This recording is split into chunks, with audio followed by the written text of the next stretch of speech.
So I'm going to read something to you, Mr. Jarvis, and I want you to ask me if you recognize who said this. Because of the lapse in funding, you are having to deliver difficult news to our visitors and partners. The functions we must perform under a shutdown are not the reasons any of us join the National Park Service, but they are the duties we are required to perform by law and regulation. Do you know who said that, Mr. Jarvis?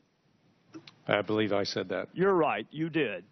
Can you tell me why you would not enforce the law at McPherson Square, but yet you greeted veterans with barricades on the very first day?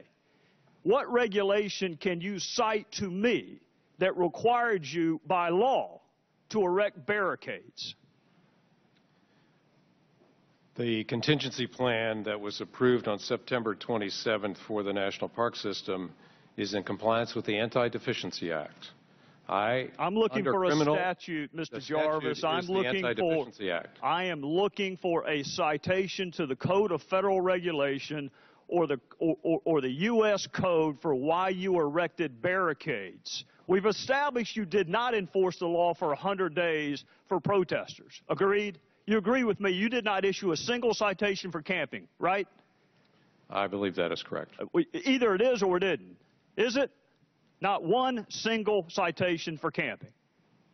I do not remember exactly. Well, your previous testimony was that you had not issued a single citation for camping despite 100 days of noncompliance. That was 2 years ago. Okay. Well, I can cite you the regulation that you did not follow 2 years ago. Can you cite me the regulation that required you to erect barricades to prevent veterans from accessing a monument that they built?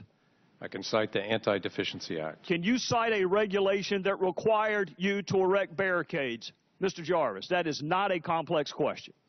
The Anti-Deficiency Act requires that I reduce all employees down to only those that are necessary for life and property. That required the closure of all 401 national parks. Mr. Jarvis, why did you fail to enforce the plain language of a statute for 100 days for protesters? And yet, on the very first day, you denied access to a monument that veterans built. On the very first day of the closure, I implemented a closure order for all 401 national parks in compliance with the Anti-Deficiency Act. And immediately that day, also included as a part of that order, that First Amendment activities would be permitted on the National Mall. Do you consider it First Amendment activity to walk to a monument that you helped build? Or is it only just smoking pot at McPherson Square? The First Amendment activities, we are content neutral on First Amendment and on the National Mall. That wasn't my question. Do you consider it to be an exercise of your First Amendment right to a walk to a monument that you helped build? If an individual declares they're there for to exercise their First Amendment activities... Who were they to declare it to? The gentleman's time has expired.